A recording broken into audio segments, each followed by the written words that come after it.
I never believed in ghost stories. Not the ones told around campfires.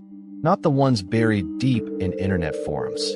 And definitely not the ones truck drivers whispered about at lonely gas stations. But after what happened on Highway 66, I stopped laughing. Because some roads don't lead where they're supposed to. And some diners aren't meant for the living. It started during a winter road trip. I was driving from Arizona to Oklahoma after my father's funeral. The weather forecast had promised clear skies. Instead, a wall of fog swallowed the highway shortly after midnight.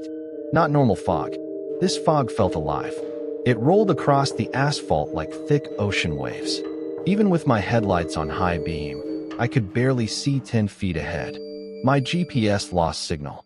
My phone showed no service. And the road seemed endless. No gas stations. No exits. No cars. Just darkness and fog. Then I saw the sign. A faded neon sign glowing through the mist. Midnight Diner. The letters flickered weakly. The building sat alone beside the highway. A place that definitely hadn't been there earlier. But I was exhausted. And honestly relieved to see civilization. I pulled into the gravel parking lot. Only 3 vehicles were parked outside. An old pickup truck, a black sedan, and a rusted 18-wheeler. The diner itself looked frozen in time. Chrome walls, red neon lights, large windows glowing warmly against the darkness. For the first time in hours, I felt safe. I walked inside. The bell above the door chimed. Every conversation stopped. Every customer looked at me. For exactly 1 second. Then everyone returned to eating. As if nothing happened. I took a seat at the counter. A waitress appeared immediately. She wore a name tag that simply read, "Mary." "Long drive?" she asked. I nodded. "What's good here?" A strange smile crossed her face. "Depends on what you're willing to lose." I laughed awkwardly. She didn't. The menu was unlike anything I'd ever seen. No burgers. No fries. No coffee. Instead, every item had bizarre names. First Kiss Pie. Summer of 1998 soup. Mother's Lullaby pancakes. Childhood Christmas special. The day you felt truly happy. I stared at the menu. What kind of joke is this? Mary leaned closer. It's not a joke. Something about her voice made my stomach tighten. I looked around the diner. The customers suddenly seemed strange. A middle-aged man sat alone in a booth. Tears rolled down his cheeks while he ate silently. An elderly woman stared blankly into space, as though she'd forgotten where she was. A truck driver repeatedly checked a faded photograph. Each time he looked at it, confusion grew on his face, like he couldn't remember who was in the picture. The atmosphere felt wrong. Very wrong. I stood up. "I'll just get coffee." Mary's smile widened. "We don't serve coffee." The lights flickered. For a split second, everyone in the diner froze completely. Motionless. Like mannequins. Then everything returned to normal. My heart began racing. I should have left. I know that now. But curiosity is dangerous. Especially after midnight. So I stayed. And ordered the cheapest thing on the menu. One forgotten afternoon. Price, $3.99. Mary nodded. Excellent choice. A few minutes later she returned carrying a bowl of soup. It smelled incredible. Comforting. Familiar. The first spoonful nearly brought me to tears. Suddenly, I remembered being 10 years old. Running through my grandfather's farm. The smell of fresh grass. The warmth of the summer sun. The sound of laughter. It felt unbelievably real. Like I was living the memory again. Then something terrifying happened. The memory disappeared. Completely. Gone. I could remember that it existed. But not the details. Not the faces. Not the feelings. Nothing. Like someone had erased it from my mind. I nearly dropped the spoon. "What did you do to me?" Mary simply handed me the bill. At the bottom was a message. "Thank you for your memory." My blood ran cold. I left immediately, jumped into my car, locked the doors, and sped back onto the highway. The diner vanished behind me in the fog. For 20 minutes I drove nonstop. Then I saw neon lights ahead. My stomach dropped. The same sign. Midnight Diner. The same parking lot. The same 3 vehicles. I slammed the brakes. No. I turned around. Drove the opposite direction. 30 minutes passed. Then I saw it again. Waiting beside the road. Exactly the same. The diner. My hands started shaking. I drove faster. 60, 70, 80 miles per hour. The fog never ended. And eventually, the diner appeared again. Hours passed. Every road led back. Every turn returned me to the parking lot. It was impossible. Like the highway had become a circle. At sunrise, the sky should have brightened. Instead, midnight continued. The clock on my dashboard remained frozen at 12 a.m. Forever. That's when panic truly set in. I went back inside. The customers hadn't moved. The truck driver still stared at the photograph. The old woman still looked lost. The crying man still ate alone. Mary greeted me as if I'd never left. Back already? What is this place? She wiped the glass calmly. A crossroads. Crossroads to where? She pointed toward the customers. To forgetting. I demanded answers. Mary finally explained. The diner appeared only during dense fog, only at midnight, and only to travelers carrying painful memories. People who desperately wished they could forget something. Regret, loss, trauma, guilt.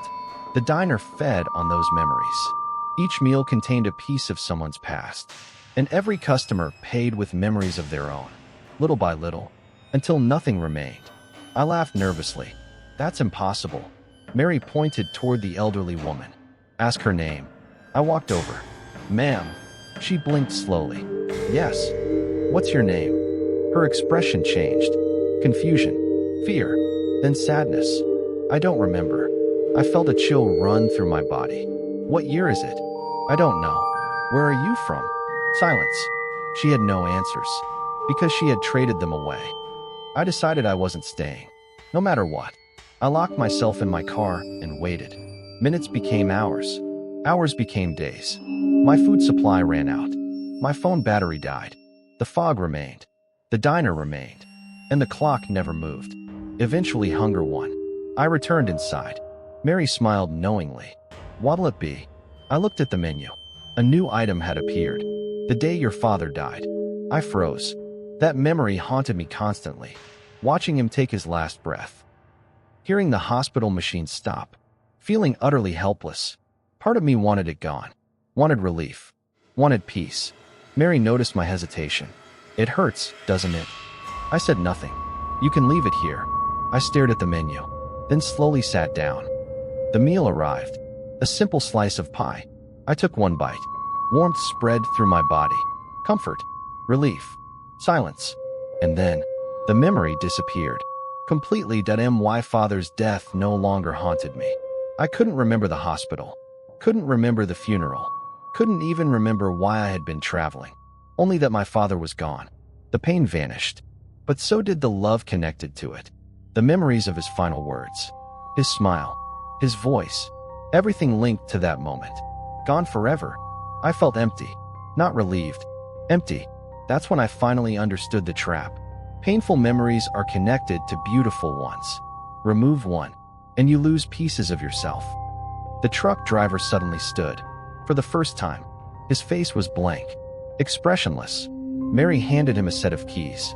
He walked outside, entered the fog, and disappeared, never returning. What happened to him? I asked. Mary sighed. He finished paying. The meaning hit me instantly. He had nothing left. No memories. No identity. No self. Just an empty shell wandering into darkness. My chest tightened. I looked around the diner. Every customer was heading toward the same fate. And now so was I, unless I escaped. That night, I searched every corner of the building. Finally, I found a locked door behind the kitchen. Inside was a storage room. Thousands of glass jars lined the shelves. Each jar glowed faintly, and inside every jar, a memory. Children laughing, wedding dances, graduations, family dinners, birthdays, entire lives, stored like canned food. Then I found one labeled, Ethan Carter. My name. Hands trembling, I opened it. Suddenly my grandfather's farm returned. The forgotten summer afternoon. Every detail flooded back. The smell, the laughter, the happiness. I realized the truth. The diner wasn't destroying memories. It was collecting them, keeping them prisoner. I started opening every jar with my name on it. One after another, lost memories poured back into my mind. My childhood, My first love. My father teaching me to drive. Every missing piece returned. The room shook violently. The diner seemed alive. Angry. Lights exploded overhead. The walls groaned. And somewhere outside, an inhuman scream echoed through the fog. Mary appeared in the doorway. For the first time, she looked terrified. You shouldn't have done that. I grabbed the remaining jars. What is this place? Her smile vanished. It's hungry. The floor cracked beneath us. The diner wasn't a building. It was something wearing the shape of one. Something ancient. Something feeding on human memories for centuries. And now it was starving. The fog outside began collapsing. The endless highway fractured like broken glass. Reality itself seemed to tear apart. I ran, clutching the jars. The front door burst open. Wind howled. The neon sign shattered. Behind me, the diner screamed. Not like a person, like a creature older than language. I jumped into my car, started the engine, and drove. The fog chased me. The darkness chased me. The diner chased me. Then suddenly, sunlight. Bright morning sunlight. The fog vanished. The highway returned. And the diner was gone. That was 3 years ago. I've never found it again. Most people don't believe my story. Honestly, I don't blame them. But every winter, when dense fog covers the highways, I hear reports online. Missing travelers, truck drivers who vanish, people who return home unable to remember their own names. And sometimes, late at night, I receive postcards with no return address. Each one contains only 4 words. Your table is ready. And every year, the handwriting looks a little more familiar, as if the diner remembers me, as if it's waiting, hungry, for the memories I took back. And someday, when the fog is thick enough, I know I'll see that neon sign again.